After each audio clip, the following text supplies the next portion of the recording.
저는 이 시간 사랑의 비전 저도 되는가, 사랑의 비전 저도 되는가 라는 제목으로 하나님 말씀을 증거하려고 합니다. 오늘 본문은 피차 사랑의 빛 외에는 아무에게든지 아무 빚도 지지 말라라고 말씀하고 있습니다.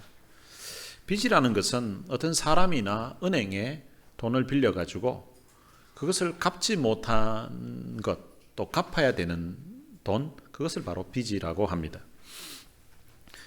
다른 사람이 자기에게 베풀어준 호의나 또 베풀어준 은혜에 대한 심리적으로 갚아야 되겠다고 느끼는 부담, 그것을 또한 빚이라고 표현할 수 있습니다. 8절에서는 피차 사랑의 빚 외에는 아무에게든지 아무 빚도 지지 말라라고 그렇게 말씀하고 있습니다. 우리가 인생을 살아가면서 남에게 갚지 않고 남겨두고 있는 그 빚이 있어서는 안 된다는 것을 말씀하고 있는 것입니다.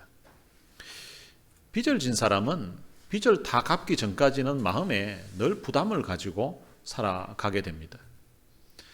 제가 미국 와서 개인적으로 빚을 좀 많이 졌던 적이 있습니다.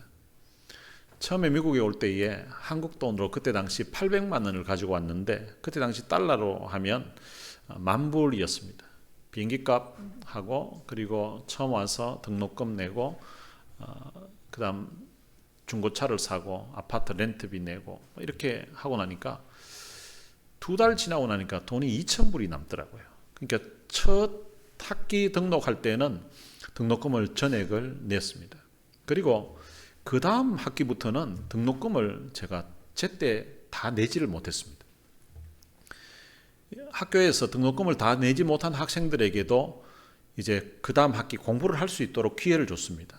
그 대신 그 총장님의 사인을 받아가야 돼요.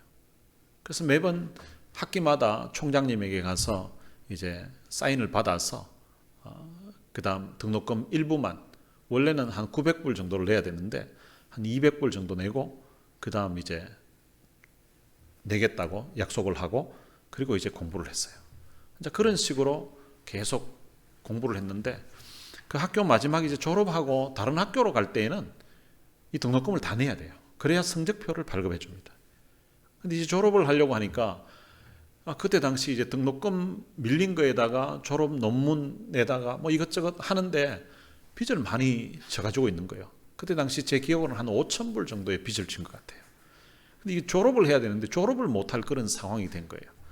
이제 그 상황을 저희 처가에서 알고 저희 처가에서 갯돈 들은 게 있었어요. 갯돈 들어가지고 여행 가려고 들었는데 이제 저희 집 사람이 7남매 중에 막내딸인데 그래 막내가 지금 남편이 이 졸업을 못하는 그런 상황이라고 하니까 우리 갯돈 이거 여행 가지 말고 우리 영란이 시집 갈 때 우리 제대로 해준 것도 없는데 그냥 이거 서서방 졸업하는 데 쓰라고 주자고 이래가지고 5,000불을 보내온 거예요. 그래서 빚이 해결됐어요. 제가 결혼할 때 저희 집 사람이 보통 이제 결혼할 때 여자분들이 이래 뭐 해가지고 예당 같은 거 해가지고 오잖아요. 그걸 제가 해올 수 있도록 제가 돈을 다 줬거든요. 그래서 저희 집 사람은 돈 안 들이고 시집을 왔어요. 이제 그게 이제 그때 당시 처형들이나 또 형님들에게 고마웠던 모양이에요. 그래서 이제 사실은 제가 줬던 돈보다 더 많이 이제 그때 받아서 졸업을 했습니다. 근데 그 학교는 졸업을 했는데 그 다음부터 학교를 가려고 하니까 이제 그렇게 배려해주고 하는 그런 총장님이 없고 학교 시스템 자체가 등록금을 다 완부를 하지 않으면 수업 자체를 못하는 그런 학교를 다니게 됐습니다. 그렇게 다니다 보니까 이제 등록금은 내야 되는데 돈이 없는 거예요. 그때부터 제가 크레딧 카드로 등록금을 내기 시작했습니다. 그래서 석사학위를 받고 박사학위를 받고 나니까 이 카드 빚이 얼마가 생겼는가 하니까 32,000불의 크레딧 카드 빚이 생긴 거예요. 이 크레딧 카드는 미니멈으로 한 2% 정도를 내야 되는데 32,000불이면 매달 한 600불 정도를 미니멈으로 내야 이제 되는 거예요. 제가 벌어서 생활을 해야 되고 또 공부를 해야 되는 그런 상황인데 이 32,000불이라는 이 빚은 제게 엄청난 부담이었습니다. 생활도 해야 되는데 매달 600불씩을 미니멈으로 갚아가는데도 갚아야 되고 그런데도 카드 빚은 줄지를 않는 거예요. 자, 그런 상황에서 그 카드 빚만 있었던 것이 아니라 저희 교회에 이제 이 건물을 구입하게 됐습니다. 근데 구입하려고 하니까 은행에서 융자를 해주는데 10만 불을 다운페이를 하라는 거예요. 근데 그때 당시 우리 교회에 다운페이 할 돈이 하나도 없었습니다. 그래서 일단은 할 수 있는 게 제 크레딧 카드로 또 이제 돈을 인출해가지고 캐시로 인출해서 이제 다운페이를 했습니다. 그러니까 크레딧 카드로 10만 불을 다운페이 한 거예요. 현찰로 인출해가지고. 수수료도 비싸고 이자도 상당히 비싼데 그걸 이제 했고, 그 건물을 구입하자마자 이제 본당 리모델링 공사를 하고, 그리고 부엌도 리모델링 공사를 했습니다. 화장실도 새로 하고 침교실도 새로 리모델링을 하고 이렇게 하다 보니까 그게 또 한 3만 불 정도의 비용이 들어갔습니다. 이렇게 되니까 제 개인 크레딧 카드 빚이 3만 2천 불에다가 교회 카드 빚이 이게 또 한 13만 불 정도가 된 거예요. 합쳐가지고 한 16만 불 정도의 크레딧 카드 빚을, 이 카드도 하나가 아니고 어떤 것은 10,000불, 어떤 것은 5,000불, 어떤 것은 3,000불, 2,000불, 1,000불 뭐 이런 것들이 막 한 20몇 개 해가지고 이제 16만 불을 이제 론을 한 거예요. 그러다 보니까 매일 박스 체크하면 몇 개씩 들어오는 거예요. 몇 개씩. 근데 그것만 있는 것이 아니라 뭐 교회 유틸리티 빌에다가 또 저희 집 뭐 유틸리티 이런 빌도 있고 하니까 하여튼 매일 박스만 체크하면 평균 한두 개씩 나와요. 어떤 데는 한꺼번에, 물론 안 나온 날도 있지만 한꺼번에 올 때는 5개씩 막 이렇게 오는 날도 있고요. 늘 이게 돈 내라는 것이 날라오는 것입니다. 근데 그게 한동안 갚기 전까지는 늘 마음의 부담이었습니다. 근데 몇 년 전에 제 개인 빚도 다 갚고 저희 교회 빚도 다 갚았습니다. 그래서 빚이 없어요. 빚을 다 갚게 되었을 때 얼마나 좋은지 너무너무 막 홀가분하고, 야, 이제 빚쟁이 아니구나, 이제 빚에서 이제 해방됐구나 하는 그런 기쁨을 누리게 되었습니다. 빚을 지게 되면 갚아야 됩니다. 근데 오늘 본문에서는 사랑의 빚 외에는 아무에게든지 아무 빚도 지지 말라고 이렇게 말씀하고 있습니다. 자, 그렇다면 우리가 남에게 돈을 빌리는 그런 빚은 지면 안 되는데 이 사랑의 빚은 그럼 계속 져도 되는가, 이런 생각을 할 수가 있습니다. 오늘 본문은 이 다른 빚은 져도 되지만, 지면 안 되지만 이 사랑의 빚은 계속 져도 된다는 그런 것을 가르치려고 하는 말은 아닙니다. 오늘 본문의 의미는 사랑의 빚은 계속 져도 된다는 그런 의미가 아니라는 것입니다. 사랑의 빚은 일평생 노력해도 다 갚을 수 없는 영원한 빚입니다. 하나님의 은혜로 구원받아 하나님의 자녀가 된 오늘 우리 성도들은 하나님으로부터 헤아릴 수도 없고 청량할 수도 없는 엄청난 사랑의 빚을 진 사람들입니다. 이 사랑은 너무나 크기 때문에 그것을 도무지 헤아릴 수도 없고 값을 매길 수가 없는 너무나 엄청난 빚인 것입니다. 우리는 하나님으로부터 사랑받을 자격이 없었고 사랑받을 조건이 없을 그때에 하나님의 놀라운 사랑, 하나님의 놀라운 은혜를 잊게 되었습니다. 우리가 아직 죄인 되었을 때에, 우리가 아직 원수 되었을 때에 그때 하나님이 우리를 사랑하셔서 우리를 위해서 자기의 하나밖에 없는 아들을 십자가에 죽음에 내어 주셨던 것입니다. 예수님은 우리를 위해서 자신의 생명을 십자가에 내어 주셨습니다. 그 결과 우리가 죄사함 받게 되었고 하나님의 자녀가 되게 되었고 우리가 영원한 생명을 얻게 된 것입니다. 그럼 이것뿐만 아니라 날마다 우리는 하나님의 그 사랑, 하나님의 은혜로 우리가 살아가게 됩니다. 이것이 우리가 진 사랑의 빚인 것입니다. 우리가 주님께 진 이 사랑의 빚은 너무나 크기 때문에 우리가 일평생 우리가 노력해서 일평생 갚아도 갚을 수가 없는 엄청난 빚입니다. 그래서 오리겐이라는 사람은 이런 말을 했습니다. 사랑의 빚은 영원하며 우리는 결코 그 빚을 면제받지 못할 것이다. 우리는 날마다 그 빚을 갚아야 하지만 또한 날마다 그 빚을 져야 한다. 아무리 갚아도 다 갚을 수 없는 것이 우리가 주님께 진 사랑의 빚입니다. 또한 우리는 날마다 주님의 빚을 지고 살아가고 있습니다. 그래서 사랑의 빚은 안 질래야 안 질 수가 없는 것입니다. 그래서 이 빚은 영원한 빚이기 때문에, 날마다 쌓여가는 빚이기 때문에 안 질 수가 없어서 사랑의 빚 외에는 다른 빚은 지지 말라고 그렇게 말씀하고 있는 것입니다. 처음에 제가 교회 개척을 하면서 이제 만났던 사람들이, 전도한 사람들이 주로 불신자들이었습니다.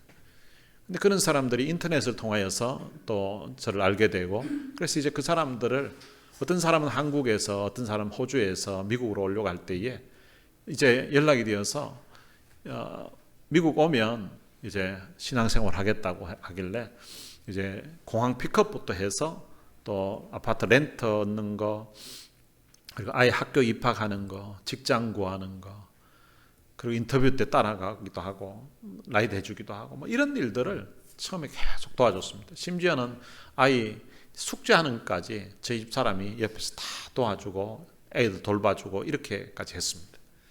이렇게 하다 보니까 이 사람들이 자기들이 사랑만 받기만 하니까 너무 미안한 거예요. 그래서 너무 참 이렇게 도움 받기만 하고 이렇게 해서 어떡하냐고 막 몸둘 바를 모르겠다고 막 그런 표현을 하는 거예요. 그래서 그때 이제 제가 주로 했던 말이 괜찮다고, 참 어려울 때 도움 받고, 그리고 이제 형편되면 그때 이제 또 누군가에게 도움을 주고 베풀면 된다고 그렇게 이제 이야기했습니다. 그런 말을 하니까 그 사람들이 도움 받을 때 저는 미안하다가 이제는 아주 편안한 마음으로 이제 어떤 데는 막 당당한 듯이 도움을 요청하기도 하고 그렇게 해서 도움을 줬습니다. 근데 제 생각으로는 도움 받기만 하고 그냥 나중에 이제 형편되니까 이제 누군가에게 베풀어야 되는데 베풀지는 않고 그냥 교회를 떠나가는 그런 사람들도 여러 사람 봤습니다. 그런 차원에서 그냥 사랑의 빚은 계속 지라는 그런 의미는 아니라는 것입니다. 빚을 지게 되면 빚을 갚아야 됩니다. 그러면 성도들이 주님께 진 사랑의 빚은 어떻게 갚아야 될까요? 사도 바울 같은 경우에는 골로새서 1장에 보면 그리스도의 남은 고난을 자신의 육체로 채운다라고 그렇게 말합니다. 주님께 받은 그 십자가의 귀한 은혜, 십자가의 그 귀한 사랑의 빚을 주님의 몸된 교회를 위해서 자기 육체로, 자기 몸으로 수고하고 애쓰면서 그 빚을 갚는다고 표현한 것입니다. 뿐만 아니라 주님께서는 우리에게 새 계명을 주셨습니다. 그 새 계명은 내가 너희를 사랑한 것 같이 너희도 서로 사랑하라는 것입니다. 주님께 받은 그 엄청난 사랑의 빚을 또 다른 누군가에게 우리가 사랑을 하면서, 우리가 서로 사랑하면서 그 빚을 갚아가라고 주신 계명인 것입니다. 주님이 우리에게 사랑의 빚을 지우셨던 것처럼 우리도 서로 사랑하면서 또 누군가를 사랑하면서 사랑의 빚을 갚아가라는 것입니다. 믿음의 형제들 뿐만 아니라 오늘 본문에서는 아무에게든지, 그 사람이 믿음 안에서 만난 형제이든지 아니면 믿지 않는 사람이든지 상관없이 누구에게든지 이 사랑을 베풀라고 말씀하고 있습니다. 주님이 우리를 사랑하셨던 것처럼 우리가 주님께 받았던 그 사랑을 베풀면서 살라는 것입니다. 우리가 주님께 사랑받을 자격이 없었고 또 사랑받을 그런 가치가 없었던 그때에 주님이 우리를 한없는 사랑을 무한한 가치가 있는 사람에게 베푸는 것 같이 그렇게 하셨던 것처럼 우리도 그렇게 하면서 살라는 것입니다.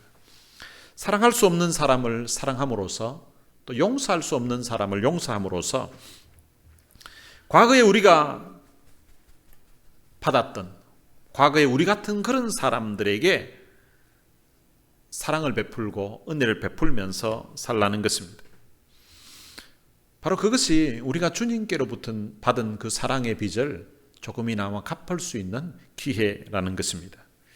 악으로 악을 갚지 않는 것, 그리고 악을 오히려 선으로 갚는 것, 내게 욕하는 자를 위하여서 축복하며 기도해 주는 것, 이것이 바로 주님께 진 빚을 갚아가는 또 다른 하나의 방법이라고 말씀하고 있는 것입니다. 우리는 남은 날을 주님께 받은 이 사랑의 빚을 갚기 위해서 서로 사랑하고 또 누군가를 사랑하는 데만 시간을 보내도 부족한 것이 바로 우리라고 할 수 있습니다. 남을 사랑하는 자는 율법을 다 이루었다고 말씀하고 있습니다. 주님께 진 사랑의 빚을 갚는 방법을 가르쳐 주셨는데 그것이 바로 남을 사랑하는 것이라는 것입니다. 남은 누구인가 하면 바로 아무에게든지라고 되어 있습니다. 성도들이든 아니면은 아직 예수 그리스도를 믿지 않는 불신자이든 상관없이 그 모든 사람에게 사랑을 베풀면서 살라는 것입니다. 한 번은 한 율법사가 예수님에게 질문을 했습니다. 율법에서 가장 큰 계명이 무엇이냐고 이렇게 물은 것입니다. 그 질문에 대해서 주님은 내 마음을 다하고 목숨을 다하고 뜻을 다하여 주 너의 하나님을 사랑하라고, 둘째는 내 이웃을 내 자신과 같이 사랑하라고 이렇게 말씀하셨습니다. 요약하면 하나님을 사랑하는 것과 이웃을 내 자신과 같이 사랑하는 것, 그것이 율법에 있어서 가장 큰 계명이라는 것입니다. 예수님께서 율법과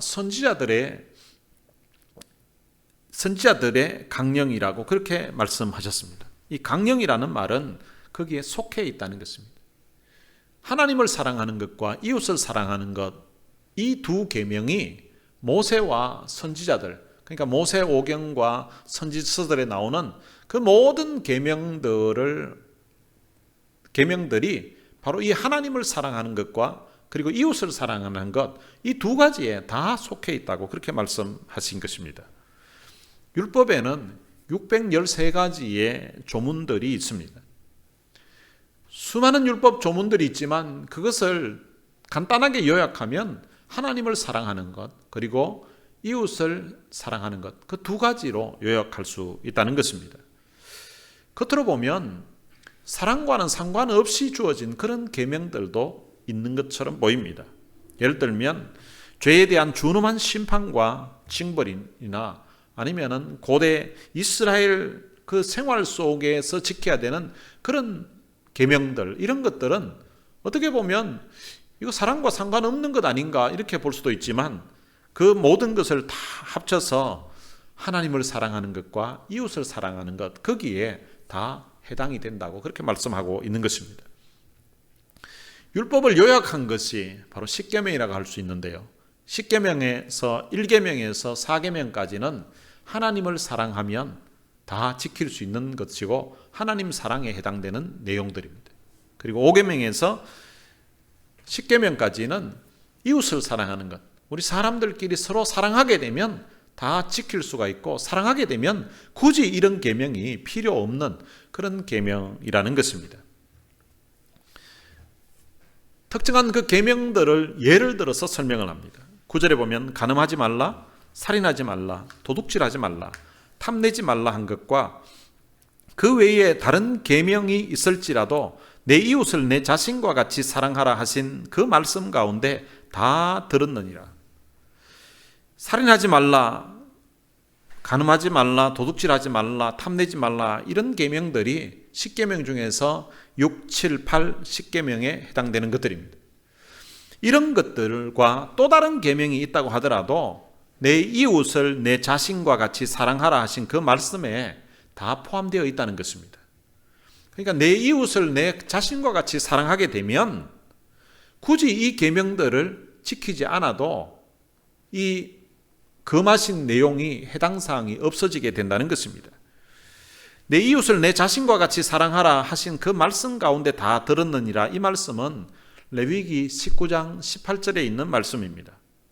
내 이웃을 내 자신과 같이 사랑하라는 이 계명, 사랑하라는 여기에 모든 계명들이 다 포함되어 있다는 것입니다. 10절에 보면 사랑은 이웃에게 악을 행하지 아니하나니 그러므로 사랑은 율법의 완성이니라. 사랑은 이웃에게 악을 행하지 않는다는 것입니다. 이것은 소극적인 면에서 말씀하고 있는 것입니다. 많은 경우에 성도들이 이런 소극적인 의미에서의 사랑도 때로는 실천하지 못할 때가 있습니다. 이웃에게 악을 행해서는 안 되는데, 그런데 이웃에게 악을 행하고 때로는 손해를 끼칠 때도 있기 때문인 것입니다. 이런 소극적인 의미에서의 사랑도 필요하고 또 지켜야 되는 내용입니다. 일반적으로 사랑은 능동적인 것입니다. 사랑을 하기 위해서는 행동을 해야 되고, 사랑을 하기 위해서는 자기 시간과 또한 자기 삶을 들여서 헌신해야 되는 경우들이 많이 있습니다. 그러나 그 사랑의 행동이 이웃을 해롭게 하는 것으로 나타나서는 안 된다는 것입니다. 성도가 행하는 모든 생각 그리고 말, 행동은 오직 사랑의 바탕을 두고서 행해야 되는 것입니다. 우리가 하나님의 뜻대로 산다는 것, 하나님의 뜻에 순종하고 하나님의 마음에 합당한 사람이 된다는 것은 뭔가 쪽집게처럼 딱 맞춰야 하나님이 원하시는 삶을 사는 것은 아닙니다. 우리가 하나님이 사랑이신 것을 알고 우리가 받은 하나님의 그 사랑을 생각하고 우리가 서로 사랑하게 되고 이웃을 사랑하게 되면 그것이 바로 하나님의 뜻대로 살아가는 것입니다. 하나님은 사랑이시라고 성경은 말씀하고 있습니다. 하나님이 이 세상을 통치하시는 유일한 근거가 바로 사랑인 것입니다. 이 땅을 하나님의 사랑으로 충만하게 만드는 것이 바로 하나님이 원하시는 바인 것입니다. 그래서 성도들로 하여금 먼저 하나님의 사랑을 맛보게 하고 그 하나님의 사랑의 빚을 지게 하는 것입니다. 그리고 그 빚진 사랑을 다른 사람들에게 서로 사랑하고 이웃을 사랑하고 섬김을 통하여서 온 세상 가운데 하나님의 사랑이 전파되기를 원하시는 것입니다. 오늘 본문은 성도로서의 다른 의무나 책임은 안 하더라도 이 사랑은 꼭 해야 된다고 말씀하고 있는 것입니다. 그렇다고 해서 다른 선한 일들을 하지 말라는 것은 아닙니다. 사랑을 하게 되면 다른 그 모든 계명들이 거기에 다 포함되어 있다는 것입니다. 피차 사랑하게 되면 다른 계명들은 자연히 다 지켜지게 된다는 의미인 것입니다. 피차 사랑하게 되면 율법을 다 이룬다고, 그래서 사랑이 율법의 완성이라고 그렇게 말씀하고 있는 것입니다. 간음이라는 것은 이웃의 아내를 빼앗는 죄인 것입니다. 그리고 살인은 이웃의 생명을 빼앗는 죄입니다. 그리고 도둑질은 이웃의 재물을 빼앗는 죄입니다. 그리고 탐내는 것은 이웃의 것을 뺏으려는 그런 죄인 것입니다. 그러나 이웃을 우리가 사랑하게 되면, 그것도 내 이웃을 자신과 같이 사랑하게 되면 이 모든 계명들에서 해방이 되고 이 모든 죄와는 상관이 없는 그런 삶을 살게 되는 것입니다. 역으로 따지면 이웃을 사랑하지 않게 되면 바로 이 모든 죄에 우리가 빠지게 되는 것입니다. 성도들이 도덕적으로 종교적으로 금령을 내가 위반하지 않아야 되겠다, 하나님이 하지 말라고 한 것은 나는 하지 않아야 되겠다고 여기에 신경을 쓰고 그것을 지키려고 하는 것보다는 오히려 이웃을 사랑하는 것, 서로 사랑하는 것, 이 사랑 하나만 제대로 하게 되면 다른 그 많은 것들은 신경 쓰지 않아도 된다는 것입니다. 사랑이 율법의 완성이라고 했습니다. 성경의 모든 계명이 사실은 서로 사랑하라고 주신 계명입니다. 그래서 서로 사랑하게 되면 사실은 다른 계명이 필요 없게 되는 것입니다. 하나님이 율법을 주신 근본 목적도 성도들의 행동에 제약을 주기 위해서 주신 것이 아닙니다. 서로 마음껏 사랑하게 되면 오히려 우리는 자유를 누리게 되는 것입니다. 우리 부부 간에도 부자지 간에도 마찬가지입니다. 내가 아내이기 때문에 이런 일을 해야 된다, 남편이기 때문에 이런 일을 해야 된다, 이 정도는 해야 된다, 이렇게 생각하면 그 일 자체가 부담일 수 있습니다. 그런데 사랑하게 되면 즐거운 마음으로 하게 되고요, 사랑하게 되면 기쁜 마음으로 헌신하게 되는 것입니다. 오히려 사랑하게 되면 내가 수고하는 것에서도 오히려 보람을 느끼게 되고요, 내가 고생하면서도 오히려 행복을 느끼게 되는 것입니다. 사랑을 하게 되면 오히려 마음에 자유를 누리게 되는 것입니다. 교회 안에서 이웃의 아내, 생명, 재물 그 어느 것도 탐내지 않는 대신에 오히려 서로 피차 사랑하게 되면 이런 계명은 전혀 신경 쓸 필요가 없게 되는 것입니다. 내 이웃을 자신의 몸과 같이 사랑하는 것이 바로 모든 율법의 완성이라고 그렇게 말씀하고 있습니다. 이렇게 사랑에 대해서 이야기하다가 11절에 가서는 시기에 대해서 말씀을 하고 있습니다. 또한 너희가 이 시기를 알거니와 자다가 깰 때가 벌써 되었으니 이는 이제 우리의 구원이 처음 믿을 때보다 가까웠습니다. 갑자기 내용이 사랑에서 시기로 이렇게 바뀌게 됩니다. 이 시기가 언제인가 하면 바로 주님이 오실 때를 이야기하는 것입니다. 주님이 재림하실 그 시기를 말씀하고 있습니다. 마태복음 24장에 보면 주님이 재림하실 때에 어떤 징조가 있게 되는지 그 시기에 대해서 미리 예고를 해주고 있습니다. 주님의 오실 때를 알고 영적인 잠에서 깨어 있어야 된다는 것입니다. 그러니까 시기가 지금도 늦다고 그렇게 말씀하고 있습니다. 이는 이제 우리의 구원이 처음 믿을 때보다 가까웠습니다 라고 말씀하고 있습니다. 오늘 본문의 이 구원은 현재 우리가 삶에서 겪는 그런 아픔이나 고통을 이야기하는 것이 아닙니다. 바로 주님이 오심으로 말미암아 이루어지는 최종적인 그 구원을 말씀하고 있는 것입니다. 주님이 재림하실 때가 우리가 처음 믿을 때보다 더 가까워졌다는 거죠.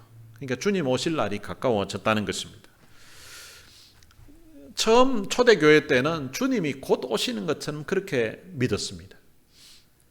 그러다 보니까 이제 세월이 지났는데도 주님이 오시지 않으니까 이거 주님이 언제 오시나 그런 두려움도 있었고, 또 그 안에 먼저 돌아가시는 분도 있게 되니까 그럼 저분들은 어떻게 되나 하는 그런 염려도 있었습니다. 그럼 우리가 처음 예수 믿고 신앙생활 할 때보다 주님 오실 날이 더욱더 가까워졌고요. 그리고 주님도 오실 날이 가까워졌을 수도 있지만 우리가 먼저 주님에게로 가게 될 수도 있다는 사실입니다. 12절에 보면 밤이 깊고 낮이 가까웠으니 그러므로 우리가 어둠의 일을 벗고 빛의 갑옷을 입자라고 말합니다. 지금 밤이 깊었다는 것입니다. 시기적으로 밤이 깊었다는 것은 이제 죄악이 관영해 있는, 죄가 많은 그런 때를 어둠의 때라는 것을 이야기하고 있습니다. 그리고 낮이 가까웠다는 것은 주님 오실 날이 이제 가까워졌다는 것입니다. 어떤 사람에게는, 우리 모두에게는 주님 오실 날이 가까워졌고요. 또 어떤 사람에게는 또 나이가 많고 또 병이 있고 이런 사람들에게는 우리가 주님께 갈 날도 얼마 남지 않았다는 것을 우리가 알 수 있습니다. 그러므로 우리가 어둠의 일을 벗고 빛의 갑옷을 입자라고 그렇게 표현하고 있습니다. 바울은 낮과 밤에 대해서 다른 옷을 입는 것을 이야기합니다. 우리가 집에서도 낮에 입는 옷이 있고 밤에 입는 옷이 있잖아요. 이제 잘 때에 있는 잠옷이 있고 하는 것처럼 어둠의 일을, 그것을 마치 옷을 입은 것처럼, 바깥에서 있었던 그런 작업을 하던 사람 같으면 작업할 때 입은 옷을 집에 들어오면 벗고 샤워를 하고 이제 집안에서 입는 깨끗한 옷으로 바꾸게 되잖아요. 마치 그것처럼 우리가 전에 예수 그리스도를 알기 전에 행했던 그런 어두움에서 행했던 그런 일들을 마치 더러운 옷을 벗는 것처럼 벗어버려야 된다는 것입니다. 그리고 빛의 갑옷을 입자. 바로 하나님이 원하시는, 우리 주님이 원하시는 그런 옷을 입어야 된다는 것입니다. 바로 이게 어둠의 옷과 어둠의 일과 그리고 빛의 갑옷은 무엇을 의미하는가 하면 이 어둠의 일은 죄악, 사탄의 영역에 속하는 그런 일들을 이야기하는 거예요. 그런 일들을 더 이상 우리 성도들이 해서는 안 된다는 것입니다. 그리고 빛의 갑옷을 입자. 이 빛의 갑옷은 하나님이 원하시는 일인 거예요. 오늘 본문 위쪽에를 설명한다면 정말 우리가 하나님께 받은 그 사랑의 빚을 생각하면서 우리가 서로 사랑하면서 살아가는 것, 서로 섬기면서 살아가는 이런 삶이 바로 빛의 일이라고 할 수 있습니다. 빛의 갑옷이라고 할 수 있습니다. 성도들은 비록 어둠의 세상과 접하면서 살고 있지만 마치 낮에 사는 것처럼 그렇게 살아야 된다라고 그렇게 말씀하고 있는 것입니다. 우리가 하나님의 백성으로서 합당한 삶을 살기 위해서는 마치 어둠의 세상과 영적인 전쟁을 하는 그런 마음으로 살아야 된다는 것입니다. 그래서 빛의 갑옷을 입자라고 그렇게 말씀하고 있는 것입니다. 이 갑옷이라는 것은 군인들이 전투할 때에 입는 옷인 것입니다. 오늘 우리들이 이 땅에 살아가면서 그 영적인 세력과 싸울 때에 바로 이런 영적으로 무장한 상태에서 살아가야 된다는 것입니다. 주님께서 이미 십자가에서 어둠의 세력과 싸워서 주님이 대승리를 하셨습니다. 이미 적장에 목은 달아난 그런 상황인 거예요. 그렇기 때문에 우리 성도들이 나머지 잔챙이들하고 이제 싸우는 거예요. 그런 싸움이기 때문에 승리가 보장되어 있는 싸움이라서 어둠의 세력들과 싸울 때에 우리가 두려워할 필요가 없다는 것입니다. 어떤 사람은 막 귀신이 힘이 세다고. 물론 귀신이 힘이 세지만 그러나 우리는 십자가의 그 능력과 주님의 능력이 우리와 함께하기 때문에 귀신은 예수 이름 앞에 두려워 떨게 되어 있는 존재들이거든요. 그렇기 때문에 우리가 어둠의 세력을 두려워할 필요가 없다는 것입니다. 낮에와 같이 단정히 행하고 방탕하거나 술 취하지 말며 음란하거나 호색하지 말며 다투거나 시기하지 말고. 낮에와 같이라는 이 표현은 지금이 밤이라는 사실을 이야기하고 있는 것입니다. 지금이 영적으로 보면 참 어둠의 세력이 주관하는 것 같은 그런 때에 우리가 살고 있지만 오늘 우리는 마치 낮에 사는 것처럼 그렇게 행동하면서 살아야 된다는 것입니다. 오늘 본문에 나오는 술 취함과 방탕과 술 취함, 음란과 호색, 다툼과 시기, 이런 것들은 다 어둠에 속한 그런 일들입니다. 이런 일들을 우리는 다 벗어버리고 오직 주 예수 그리스도로 옷 입고 정욕을 위하여 육신의 일을 도모하지 말라라고 말씀하고 있습니다. 바울은 앞부분에서는 우리가 그리스도와 세례를 통하여서 연합했다고 표현했습니다. 세례를 받음으로 우리는 예수님의 그 죽음과 같이 연합했고 또 세례를 받음으로 예수님의 부활과 연합했다는 거예요. 그래서 우리 옛사람은 이제 십자가에 죽었다는 것입니다. 그것처럼 우리는 옛사람의 옷을 벗어버리고 이제는 주 예수 그리스도로 옷 입어야 된다는 것입니다. 예수님이 원하시는, 예수님이 우리에게 보여주신 그 사랑에 빚을 진 사람으로서 그 사랑의 옷을 입고서 우리가 살아야 된다는 것입니다. 여러분, 주님 오실 날이 우리가 처음 믿을 때보다 가까워졌습니다. 그리고 우리가 주님께로 갈 날도 우리가 멀지 않았습니다. 자식이 어릴 적에는 이제 철이 안 들어서, 철이 없어서 그 부모님께 효도하지 못합니다. 부모님의 사랑을 잘 모르고 그냥 응석만 부르고 그렇게 지내죠. 그러다가 이제 나이가 들면서 이제 철이 들게 됩니다. 철이 들게 되면 그 부모님의 사랑을 이제 깨닫게 됩니다. 근데 철이 들어서 효도를 하려고 하니까 형편이 안 되는 거예요. 경제적인 형편도 안 되고 자기 시간적인 여유도 없고 그래서 형편이 안 돼서 부모님께 효도를 못 합니다.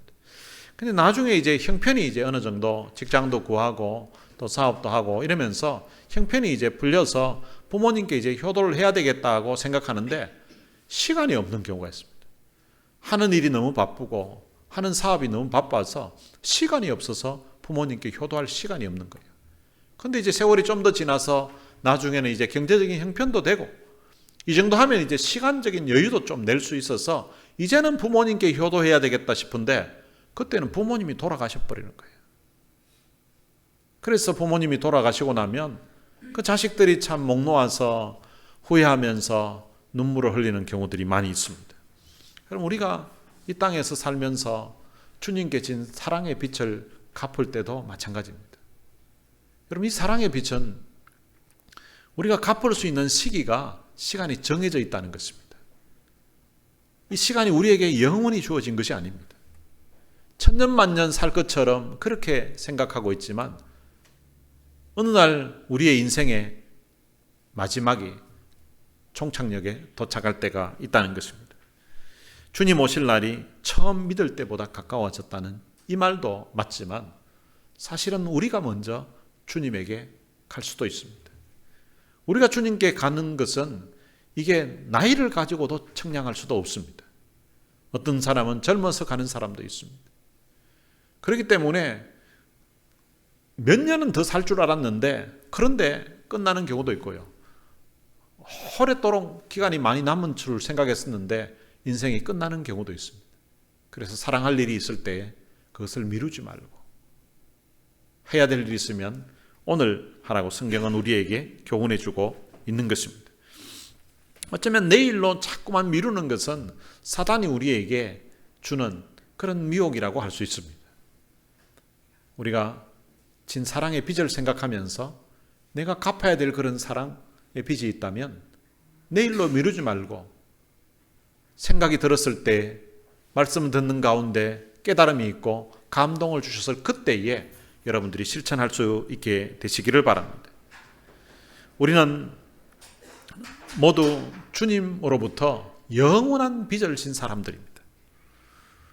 아무리 노력해도 아무리 애를 써도 일평생 갚아도 다 갚을 수 없는 빚입니다. 어쩌면은 우리가 갚는 것보다는 날마다 주님께로부터 더 많은 빚이 쌓여져 가는 것 같습니다. 마치 크레딧 카드 빚이 많아가지고 이걸 어떻게 갚으려고 애를 쓰고 하는데, 그런데 한 달 지나고 나서 보니까 빚은 더 늘어나 있는 거예요. 마치 그것처럼 우리가 주님께 갚아야 될 그 사랑의 빚이 갈수록 더 늘어나는 것만 같습니다. 남은 생에 주님께 진 그 사랑의 빚을 생각하면서 여러분들의 남은 삶을 이 귀한 빚 갚는 데에, 서로 사랑하는 데에 여러분들의 시간을 드리고 여러분들의 삶을 드리게 되시기를 주님의 이름으로 축복합니다. 오늘 들은 말씀 생각하면서 같이 찬양을 한 곡 부르겠습니다. 주님의 빚진 자라는 찬양입니다. 제가 이 찬양을 지금부터 32년 전에 1990년 1월 1일 날 양산에 있는 감림산 기도원에 가서 이제 새해를 출발하면서 며칠간 기도하면서 출발하려고 이제 그 기도원을 갔습니다. 근데 그 기도원에 가서 처음 들었던 찬양입니다. 앞에서 찬양팀들이 그 기도원에 들어가자마자 이 찬양을 부르고 있었는데요. 죄악에 썩은 내 육신을 주님이 쓰시려 했네. 죽음의 덫에 걸려있는 몸 주님이 쓰시려 했네. 속죄하는 손 치유하시고 속죄하는 발 치유하셨네. 새 생명 얻은 이 몸 다 바쳐 주님께 영광 돌리리. 근데 이 찬양을 처음 듣는데 이 가사 내용이 너무 가슴에 와닿는 거예요. 죄악에 썩은 내 육신을 주님이 쓰시려고 하시는구나. 근데 2절에 가서는 먹물로 칠한 내 육신을 주님이 희게 하셨네. 먹물로 칠한 것 같은 죄 많은 내 인생의 죄를 주님이 그 십자가 보혈로 내 죄를 다 희게 해주셨네. 십자가 보혈 증거하라고 주님이 살리셨네. 허물과 죄로 죽었던 내 인생을 주님이 살려주셨구나.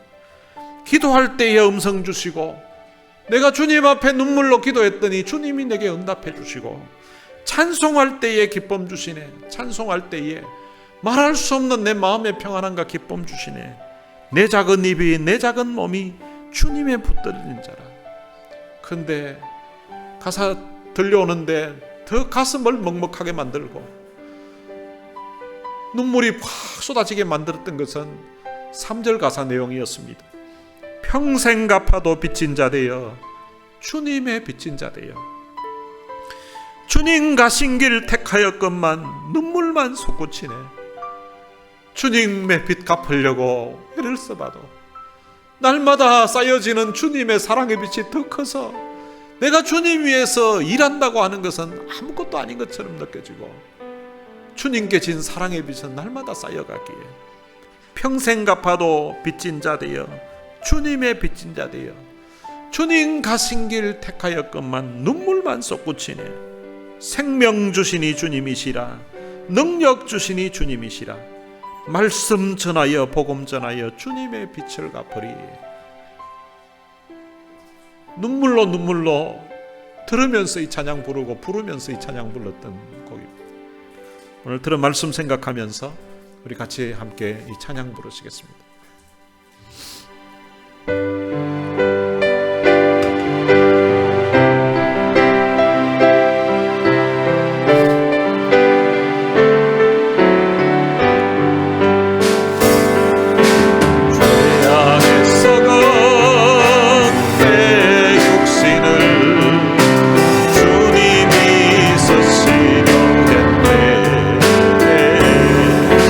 주님의 덫에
말씀 생각하면서 이 시간 같이 한번 기도했으면 좋겠습니다. 그럼 어쩌면 우리의 인생은 하나님으로부터 영원한 빚을 진 사람들이라서 일평생 사랑만 하면서 살아도 우리가 진 빚을 갚기에 부족한 그런 인생들입니다. 남은 생에 주님께 진 이 사랑의 빚을 생각하면서 서로 사랑하는 데에 그 사랑의 대상이 오늘 내가 좋아하고 내가 사랑하는 그 사람뿐만 아니라 어떤 때는 내 마음에 들지 않고 어떤 때는 내가 싫어하는 아니면 원수 같은 그런 사람이라 할지라도 오늘 들은 이 말씀 생각하면서 아무에게든지 사랑을 베풀고 숨기는 그런 사람 되게 해달라고, 또 사실 사랑하려고 마음먹어도 다른 사람 다 사랑해도 저 인간은 못 사랑하겠다고 하는 그런 사람들이 종종 있거든요. 하나님, 그런 사랑까지라도 품을 수 있는 그런 은혜를 주시도록, 그런 능력을 주시도록 우리 시간 같이 한번 기도했으면 좋겠고요. 또 사랑하는 아내를 먼저 보내고, 또 사랑하는 어머니를 먼저 보내고, 또 할머니를 보내고, 지금 슬픔 중에 있을 우리 이장로님 가정을 축복하면서 우리 같이 한번 기도했으면 좋겠습니다. 우리 시간 다 같이 통성으로 우리 같이 한번 기도하시겠습니다. 살아계신 아버지 하나님, 은혜를 감사합니다. 많은 사람 가운데 저희들을 선택해서 하나님의 귀한 자녀로 삼아주시고 오늘과 저는 죽었던 인생인데 우리가 아직 죄인 되었을 때에, 우리가 아직 원수 되었을 때에 하나님께서 우리에게 대한 그 귀한 사랑, 귀한 은혜를 베풀어주시고 참으로 감사합니다. 하나밖에 없는 아들을 십자가에 죽음에 내어 주시면서 십자가에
하나님 아버지의 은혜를 감사합니다. 우리는 오늘 말씀을 통하여서 하나님으로부터 영원한 사랑의 빚진 자임을 다시 한번 깨닫게 해주신 것 참으로 감사합니다. 우리가 아직 죄인 되었을 때, 우리가 지은 죄로 말미암아 하나님과 원수되었을 그때에 하나님께서 우리들을 위하여서 하나밖에 없는 아들을 십자가의 죽음에 내어주심으로 말미암아 우리의 모든 죄를 사해 주시고 우리를 하나님의 귀한 자녀로 삼아주시고 우리에게 영원한 생명을 주신 것 참으로 감사합니다. 이것만 해도 우리는 영원한 빚진 자인데, 근데 날마다 하나님이 우리를 돌봐주시고 우리가 어려울 때, 우리가 하나님 앞에 눈물 흘려가며 기도할 때 우리의 기도를 들으시고 응답해 주셔서 어려운 가운데서 다시금 일어날 수 있도록 해주시고 우리의 생명과 우리의 안전을 주님이 돌봐주시고 오늘 여기까지 올 수 있도록 은혜를 베풀어 주신 것 참으로 감사합니다. 우리가 이 사랑의 빚을 갚아야 되겠는데 우리가 날마다 사랑의 빚을 갚는 양은 얼마 되지 않은 것 같은데 오히려 주님께는 더욱더 사랑의 빚만 지고 있는 것 같아서 참 송구한 마음이 있습니다. 하나님, 우리의 남은 생에 이 사랑의 빚을 갚는 데에 우리의 시간을 드리게 하시고 우리의 마음을 드리게 하시고 우리의 삶을 드릴 수 있도록 은혜를 베풀어 주옵소서. 주님 몸된 교회를 위하여서 또한 우리가 충성하고 헌신함으로 우리가 이 사랑의 빚을 갚아가면서 살아갈 수 있도록 은혜를 베풀어 주옵소서. 하나님, 특별히 사랑하는 아내를 먼저 하나님의 나라로 보내고 또 사랑하는 어머니를, 또 사랑하는 할머니를, 그리고 시어머님을 먼저 보내고 슬픔 중에 있는 유족들을 주님이 위로해 주시기를 원합니다. 우리 권사님을 하나님이 사랑하셔서 이 땅에 있는 동안 예수님 영접하여서 하나님의 귀한 딸로 살 수 있도록 해주시고 불신 가정에 시집 와서 참 하나님 앞에 흘린 그 눈물과 기도 보시고 남편을 장로님으로, 아들을 장로님으로, 또한 자부를 권사님으로 또한 설 수 있도록 그 눈물로 하나님께서 기도하게 하시고 그 기도와 헌신을 통하여서 한 집안을 믿음의 집안으로 만들 수 있도록 하시고 또한 때가 되면 하나님이 부르셔서 이제 영원한 안식처에 주님 품에 거할 수 있도록 하신 것 참으로 감사합니다. 이 사실로 인하여서 온 유족들이 위로를 받을 수 있도록 축복해 주옵소서. 우리 주 예수 그리스도의 은혜와 하나님의 무한하신 사랑과 성령님의 위로교통 충만하심이 영원한 주님의 빚진 자로서 남은 삶을 이 빚을 갚는 데에 서로 사랑하는 데에 마음을 쏟으며 시간을 들이며 살 것을 마음에 다짐하는 주의 귀한 자녀들 머리머리 위에와 사랑하는 유족들 머리머리 위에 이제로부터 영원토록 함께 있을지어다. 아멘.